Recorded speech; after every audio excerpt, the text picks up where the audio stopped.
Africa Content TV.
ibi tó bá wà èèyàn mẹ́rin ló máa sọ fún wàá pariwo sétí ẹ̀ bẹ́rù bá mo dúró ni.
So I'm there. So I'm there. Oh my baby, oh my God, my God. So I'm there. Ibi tó wà yẹn number 5 ò ní dúró lójú kan. Ó máa move from point A to B. Make sure kó o fi kàrámọ̀ sí. Wàá máa pariwo kárí mi lè go. Jìyọ́mà kárí mi lè go.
Number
ṣùgbọ́n mo mọ̀ pé Esther gbẹ́kẹ̀lé ò tí ì kọrin ó wá dúró Ọlọ́run gbọ́ gbogbo ayé ló máa celebrate. Nọ́mbà 16 yẹn o fẹ́ prophesy ògo ni o torí wo ní ṣe dá dúró sọ fún nọ́mbà 16 pé Ọlọ́run ló mú mi gbọ́.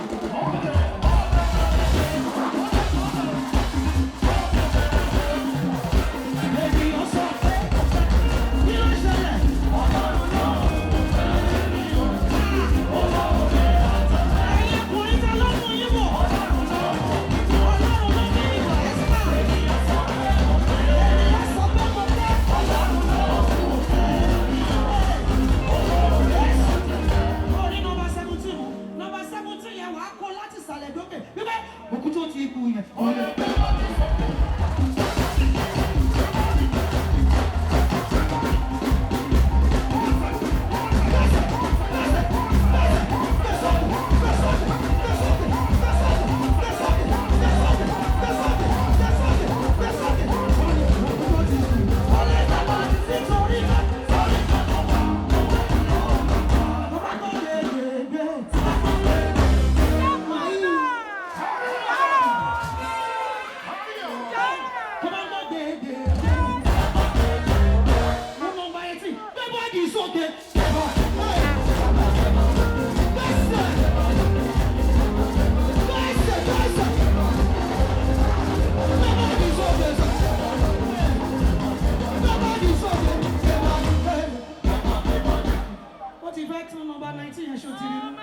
Nọ́mbà 19 yẹn ìwọ tó jẹ́ pé wọ́n rí ẹ l'Amẹ́ríkà láàárọ̀ wọ́n rí ẹ ní Canada lálẹ́ ìwọ ní nọ́mbà 19 yẹn wà fún wọ́n sọ pé látọ̀ ọjọ́ tí mo ti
Amor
méjì kó tó tán sórí nọ́mbà 26 yẹn tó bá dúró lójú kan kù sí ẹ lọ́wọ́ nìyẹn nọ́mbà 26 yẹn ó máa rí bí kò wọ́n ti pẹ́ láíláí kò gbọ́dọ̀